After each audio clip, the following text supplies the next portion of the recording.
കണ്ണേട്ടനൊക്കെ കോടാനുകോടി സ്വത്താണ്. പറയുന്ന ഡിവൈഎഫ്ഐ നേതാവാണ്. മറ്റൊരു നേതാവിനോട് പറയാണ് നമ്മളെ കണ്ണേട്ടനെ കണ്ടില്ലടാ, കണ്ണേട്ടനൊക്കെ കോടാനുകോടി സ്വത്താണ്. എങ്ങനെ ഉണ്ടാക്കിയതാണ്? കടലക്കച്ചവടം നടത്തിയിട്ടേ. വേറൊരു അതിനെക്കാട്ടും മുന്തിയ ഒരാളുണ്ട്, AC മൊയ്തീൻ. മെയ്തീനെ ആ ചെറിയ സ്പാൻഡറും എടുക്ക് എന്ന് പറഞ്ഞ ഒരു മെയ്തീൻ ഉണ്ട്. ഈ മെയ്തീൻ ഈ ED വന്നിട്ട് ഇയാളുടെ 98 ലക്ഷം രൂപ സീസ് ചെയ്തതാണ് കേട്ടോ. മരവിപ്പിച്ചതാണ്. ഇയാൾക്കൊക്കെ എന്താ പണി? ഇയാൾക്ക് ഈ തേക്കിന്റെ ഇല കൊണ്ടുവന്ന് കച്ചവടം നടത്തുകയല്ലോ ഇയാളുടെ പണി. CPM-ൽ ആർക്കാ കാശില്ലാത്തത്?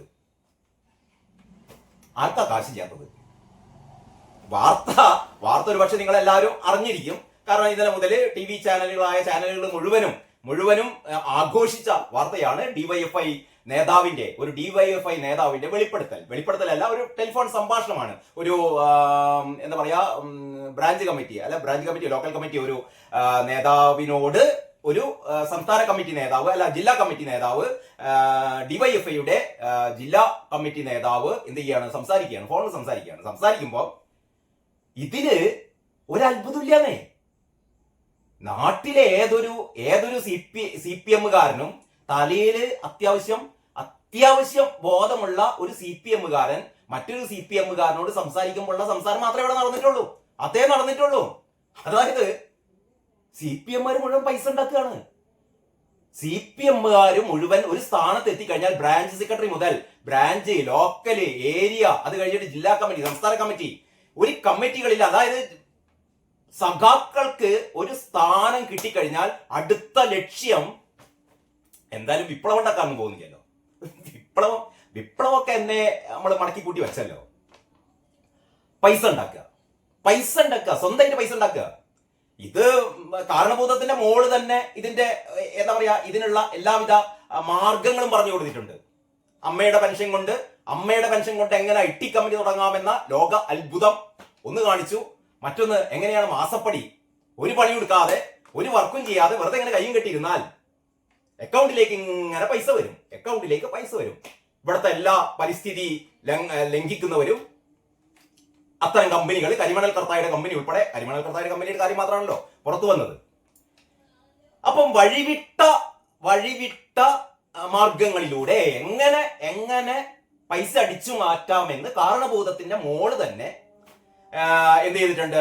ഇവർക്ക് മാർഗനിർദ്ദേശങ്ങൾ നൽകിയിട്ടുണ്ട്. എങ്ങനെ അക്കൗണ്ടിലൂടെ എങ്ങനെ ഈ അഴിമതിപ്പണം അക്കൗണ്ടിലൂടെ എങ്ങനെ കൈക്കൂലി വാങ്ങാം എന്ന് പോലും ഈ പറയുന്ന വീണ വിജയൻ ഇവർക്ക് കാണിച്ചു കൊടുത്തിട്ടുണ്ട്. അപ്പൊ ഇതിന്റെയൊക്കെ പശ്ചാത്തലത്തില് കേരളത്തിലെ സകലമാന പാർട്ടി നേതാക്കന്മാരും, ഇത് ഞാൻ വെറുതെ പറയില്ല, ഇതിന് ഈ ഡിവൈഎഫ്ഐ നേതാവിന്റെ ഫോൺ കോൾ ഒന്നും വേണ്ടാന്നേ, നമുക്ക് എല്ലാവർക്കും അറിയുന്നല്ലേ. ഇത് കേൾക്കുന്ന നിങ്ങൾ ആരെങ്കിലും ഇങ്ങനെ അല്ലാന്ന് പറയും. ഈ തീട്ടക്കമ്മികൾ ചിലപ്പം പറയും, അന്തം കമ്മികൾ ചിലപ്പം പറയും, എന്നും രാവിലെ മറ്റേ പിണറായി വിജയന്റെ മറ്റേതിനു വേണ്ടി കൈനീട്ടുന്ന ആൾക്കാർ ചിലപ്പം പറയും. അതല്ലാത്ത ആൾക്കാർ നിങ്ങളൊന്ന് ചുറ്റുപാട് നോക്കിയേ. നിങ്ങളുടെ നാട്ടിലെ CPM-ന്റെ ബ്രാഞ്ച് സെക്രട്ടറി, അയാൾക്ക് എന്താണ് ജോലി? ഏരിയ സെക്രട്ടറിക്ക് എന്താണ് ജോലി? അല്ലെങ്കിൽ ഈ പറയുന്ന ജില്ലാ കമ്മിറ്റിയിലെ അംഗങ്ങൾക്ക് ഇവർക്കൊക്കെ എന്താണ് ജോലി? എങ്ങനെയാണ് ഇവരുടെ വരുമാനം? എങ്ങനെയാണ് ഇവര് ഇത്ര വില കൂടിയ കാറുകളിൽ സഞ്ചരിക്കുന്നത്? എങ്ങനെയാണ് ഇവർ ഓരോ ദിവസവും ഇത്ര വലിയ ഒരു ജീവിത ആർഭാടങ്ങളിലൂടെ കടന്നു പോകുന്നത്? എങ്ങനെയാണ് ഇവർ ഇത്ര വലിയ വീട് വെക്കുന്നത്? എങ്ങനെയാണ് ഇത്ര വലിയ ആഘോഷത്തോടെ ഇവർ ജീവിക്കുന്നത് എന്ന് നമ്മൾ നോക്കിയാൽ മനസ്സിലാകും.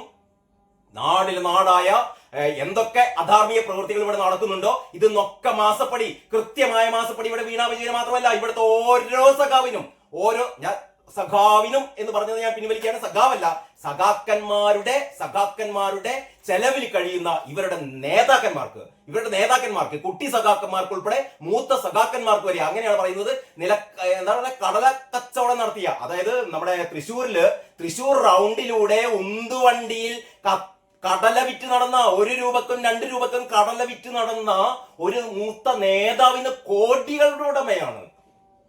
ഇത് പറയുന്നത് ഈ പറയുന്ന ഡിവൈഎഫ്ഐ നേതാവ് പറയുകയാണ്. അതിന്റെ വാർത്ത മാതൃഭൂമി കൊടുത്തത് ഇങ്ങനെയാണ്: CPM-ൽ ആർക്കാ കാശില്ലാത്തത്? ഒരു ഘട്ടം കഴിഞ്ഞാൽ എല്ലാവരും കാശുകാരാകും. ശരിയല്ലേ? കണ്ണേട്ടൻ എന്ന് പറയുന്നത് ആരാണ്? CPM-ന്റെ മുൻ സംസ്ഥാന സമിതി അംഗം, കേരള ബാങ്കിന്റെ വൈസ് ചെയർമാനാണ് കേട്ടോ. ഈ കണ്ണേട്ടനാണ് പഴയ കടലക്കച്ചവടക്കാരൻ. കോടാനുകോടി സ്വത്താണ്. കണ്ണേട്ടനൊക്കെ കോടാനുകോടി സ്വത്താണ്. പറയുന്ന ഡിവൈഎഫ്ഐ നേതാവാണ്. മറ്റൊരു നേതാവിനോട് പറയാണ് നമ്മളെ കണ്ണേട്ടനെ കണ്ടില്ലടാ, കണ്ണേട്ടനൊക്കെ കോടാനുകോടി സ്വത്താണ്. എങ്ങനെ ഉണ്ടാക്കിയതാണ്? കടലക്കച്ചവടം നടത്തിയിട്ടേ. വേറൊരു അതിനെക്കാട്ടും മുന്തിയ ഒരാളുണ്ട്, AC മൊയ്തീൻ. മെയ്തീനെ ആ ചെറിയ സ്പാൻഡറിങ് എടുക്ക് എന്ന് പറഞ്ഞ ഒരു മെയ്തീൻ ഉണ്ട്. ഈ മെയ്തീൻ ഈ ED വന്നിട്ട് ഇയാളുടെ 98 ലക്ഷം രൂപ സീസ് ചെയ്തതാണ് കേട്ടോ. മരവിപ്പിച്ചതാണ്. ഇയാൾക്കൊക്കെ എന്താ പണി? ഇയാൾക്ക് ഈ തേക്കിന്റെ ഇല കൊണ്ടുവന്ന് കച്ചവടം നടത്തുകയല്ലോ ഇയാളുടെ പണി.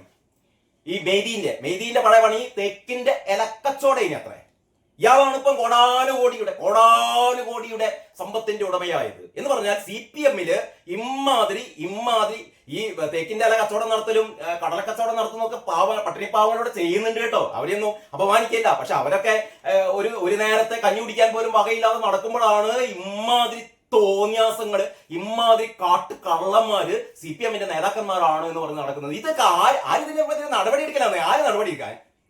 ഇവർക്കെതിരെ ആര് നടപടിക്കുക? ഇതിന് മേലുള്ള ആൾക്കാർ ഇതിനെക്കാളും വലിയ കാട്ടുകള്ളന്മാര്, ഇതിനേക്കാളും വലിയ വീരപ്പന്മാര്.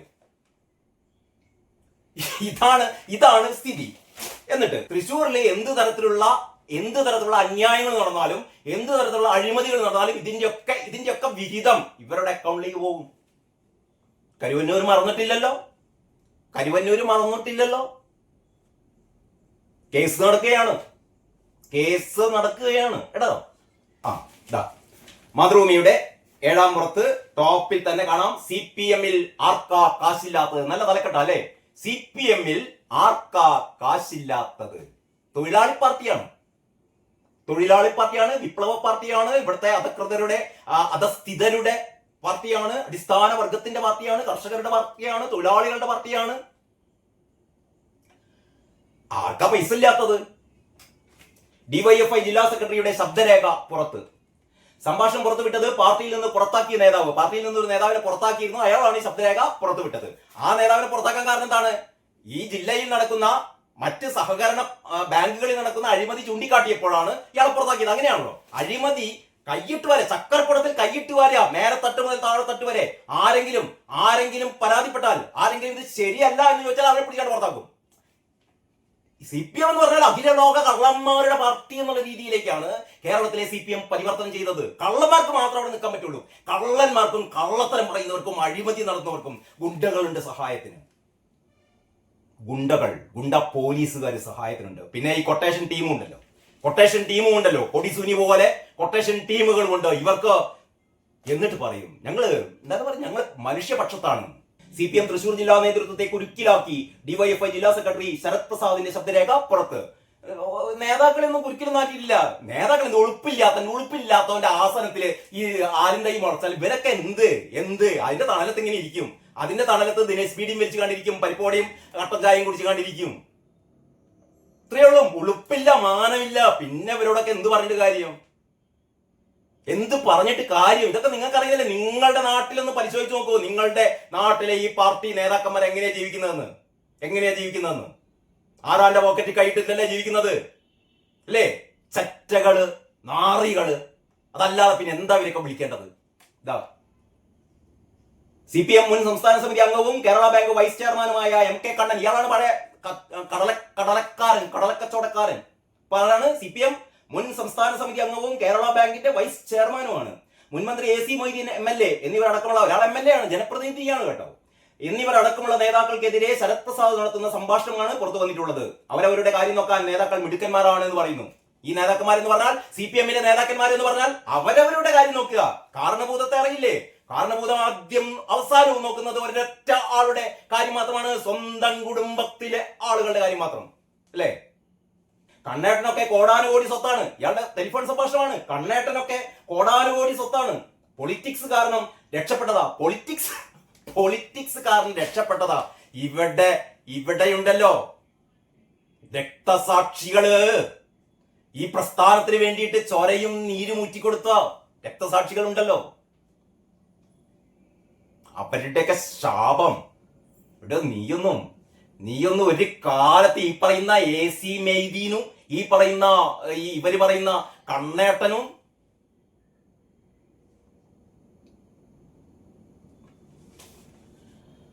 കണ്ണേട്ടനൊക്കെ കോടാനുകോടി സ്വത്താണ്. പൊളിറ്റിക്സ് കാരണം രക്ഷപ്പെട്ടതാ. കപ്പലണ്ടി കച്ചവടമായിരുന്നു തൃശ്ശൂരൊക്കെ, കപ്പലണ്ടി കച്ചവടമായിരുന്നു തൃശ്ശൂരൊക്കെ. ആ ആളാ ഇന്ന് കോടിക്കണക്കിന് രൂപയുടെ സ്വത്തുണ്ടാക്കിയത്. അങ്ങനത്തെ ഡീലർമാരുമായാണ് ഇവർക്കൊക്കെ ബന്ധം. കേരള ബാങ്ക് വൈസ് ചെയർമാൻ കൂടിയായ എം കെ കണ്ണനെ കുറിച്ച് പറയുന്നത് ഇങ്ങനെയാണ്. AC മൊയ്തീനൊക്കെ ജില്ലയിലെ അപ്പർ ക്ലാസ് ആളുകൾക്കിടയിൽ ഇടപെടുന്ന ആളാണ് എന്നും പറയുന്നുണ്ട്. പുതുക്കാട് MLA KK രാമചന്ദ്രനെ കുറിച്ച് ചോദിക്കുമ്പോൾ വലിയ സാമ്പത്തിക സ്ഥിതിയിലാണ് എല്ലാവരും എന്നാണ് മറുപടി. മറ്റൊരാളോടുള്ള സൗഹൃദ സംഭാഷണത്തിന്റെ ഒരു ഭാഗം മാത്രമാണ് പുറത്തു വന്നിരിക്കുന്നത്. ശരത് പ്രസാദ് സുഹൃത്തും CPM നേതാവുമായിരുന്ന നിബിൻ ശ്രീനിവാസനോട് നടത്തിയ സംഭാഷണമാണിത്. കരുവന്നൂർ അഴിമതി പുറത്തു വന്ന സന്ദർഭത്തിലായിരുന്നു ഈ സംപ്രേഷണം. ഇത് പുറത്തു വന്നു കഴിഞ്ഞപ്പം ഈ പറയുന്ന ശരത് പ്രസാദ് പറഞ്ഞു, ഞാനിത് 5 വർഷം മുമ്പ് പറഞ്ഞ കാര്യമാണ് എന്ന് പറഞ്ഞ ശരത് പ്രസാദ് മണിക്കൂറുകൾക്കകം ഇന്നലെ തന്നെ വാക്കുമാറ്റി. ഇതൊക്കെ വിശ്വസിക്കരുത്, ഇതൊന്നും ഞാൻ പറഞ്ഞതല്ല, ഇതൊക്കെ സാധാരണ സഖാക്കന്മാര് പറയുന്ന മാതിരി സാധാരണ സഖാക്കന്മാര് പറയേ ഞാനല്ല ഇതൊന്നും ഞാൻ പറഞ്ഞതല്ല. ആദ്യം മൂപ്പര് പറഞ്ഞത് അത് ഞാൻ 5 വർഷം മുമ്പ് പറഞ്ഞതാണ്. അപ്പൊ ആര് പറഞ്ഞു കൊടുത്തു? അതൊന്നും യേശുവില്ല. 5 വർഷം മുമ്പ് പറഞ്ഞാലും 10 വർഷം മുമ്പ് പറഞ്ഞാലും പറഞ്ഞു തന്നെയാണെന്ന് ആര് പറഞ്ഞിട്ടുണ്ടാവും? നല്ലത് എന്താ വെച്ചാൽ നല്ലത് നിഷേധിച്ചാള് എന്ന് പറഞ്ഞിട്ടുണ്ടാവും. അപ്പൊ തന്നെ മൂപ്പര് പ്ലേറ്റ് മാറ്റി. അത് പിന്നെ അത് സൈദ്ധാന്തികമായ ഭാഷയിലാണ് പറഞ്ഞത് കേട്ടോ. അത് തന്റെ ശബ്ദ സന്ദേശം എന്ന പേരിൽ പ്രചരിക്കുന്നതിന്റെ ആധികാരികത ദുരൂഹമാണ് എന്ന ആരോപണവുമായി ശരത് പ്രസാദ് രംഗത്തെത്തി. അപ്പൊ ശരത് പ്രസാദ് രംഗത്തെത്തിയത് ആദ്യം തന്റേതാണ് എന്ന് സംബന്ധിച്ച ശരത് പ്രസാദ് പിന്നെ പറയുന്നത് എന്താണെന്നറിയോ? തന്റെ ശബ്ദ സന്ദേശം എന്ന പേരിൽ പ്രചരിക്കുന്നതിന്റെ ആധികാരികത ദുരൂഹമാണ് എന്ന ആരോപണവുമായി ശരത് പ്രസാദ് രംഗത്തെത്തി. വസ്തുതാവിരുദ്ധവും കള്ളവുമായ കാര്യങ്ങളാണ് ജില്ലയിലെ പാർട്ടി നേതൃത്വത്തെക്കുറിച്ച് ആ ശബ്ദ സന്ദേശം മുഖാന്തരം പ്രചരിപ്പിക്കുന്നത്. മൂപ്പര് പറഞ്ഞ കാര്യമാണ്. മൂപ്പര് പറഞ്ഞ ഈ ഛർദ്ദിച്ചത് തിന്നുക എന്ന് പറഞ്ഞാലേ ഈ സഖാക്കൻ ഞാൻ നേരത്തെ പറഞ്ഞ മാതിരി ഈ പറയുന്ന പിണറായി വിജയന്റെ മറ്റേതും അത് കഴിഞ്ഞിട്ട് ഛർദ്ദിച്ചത് ആരൊക്കെയാണോ ഛർദ്ദിച്ചത് അല്ലെങ്കിൽ സ്വയം ഛർദ്ദിച്ചത് നക്കി തിന്നുക.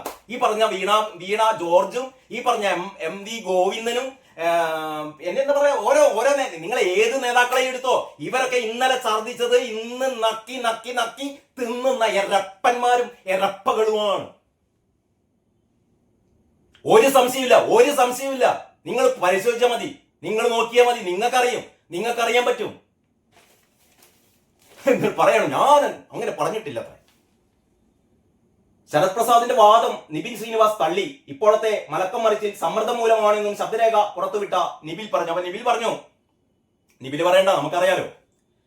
ശബ്ദരേഖയുടെ കാലപ്പഴക്കം 5 വർഷം എന്നത് ശരിയല്ല, 1.5 വർഷം മുമ്പുള്ളതാണ് ശബ്ദരേഖ. പാർട്ടി സഖാക്കളുടെ വേദിയിൽ പലയിടത്തും ശരത്ത് ഇത്തരം ആരോപണങ്ങൾ ഉന്നയിച്ചിട്ടുണ്ട് എന്നും നിബിൻ പറയുന്നു. അപ്പം 5 വർഷം മുമ്പെന്നല്ല, 1.5 വർഷം മുമ്പുള്ള ശബ്ദരേഖയാണ് ഇതെന്ന് പറയുന്നു. അപ്പൊ ചുരുക്കി പറഞ്ഞാൽ CPM സംബന്ധിച്ചിടത്തോളം കുറെ കാലമായി CPM ഉടുതുണി അഴിച്ചിട്ടാണ് ഈ പൊതുജന മധ്യത്തിൽ നിൽക്കുന്നത് കേട്ടോ.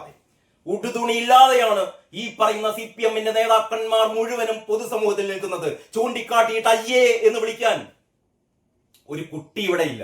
അതാണ് പ്രശ്നം. എന്നിട്ടോ ഇവരിങ്ങനെ ഊറ്റ കൊടുക്കും ഞങ്ങളാണ്. എന്നിട്ടാണ് രാഹുൽ മാങ്കൂട്ടത്തിന്റെ ഒരു ടെലിഫോൺ എന്താ പറയാ ഒരു സംഭാഷണം അല്ലെങ്കിൽ ഈ തരത്തിലുള്ള ശബ്ദരേഖ വെച്ചിട്ടാണ് ഇവര് രാഹുൽ മാങ്കൂട്ടം ഭയങ്കര എന്തോ ഒരു ക്രൈം ചെയ്ത പോലെ പറയുന്നത്. സ്വന്തം പാർട്ടിക്കാർ ചെയ്യുന്ന ഏറ്റവും വലിയ അഴിമതി. അതല്ലാതെ ഒരു പെൺകുട്ടിക്ക് ശബ്ദ സന്ദേശം അയച്ചെന്നോ അതൊന്നല്ലല്ലോ ഇവിടുത്തെ പ്രശ്നം. അതല്ലല്ലോ പ്രശ്നം. CPM എന്നൊക്കെ പറയുന്ന പാർട്ടി എന്റെ മക്കളെ എങ്ങനെ മൂന്നാം വട്ടം അധികാരത്തിൽ വരാൻ പോവല്ലേ? 3-ാം വട്ടം കാത്തിരുന്നോ.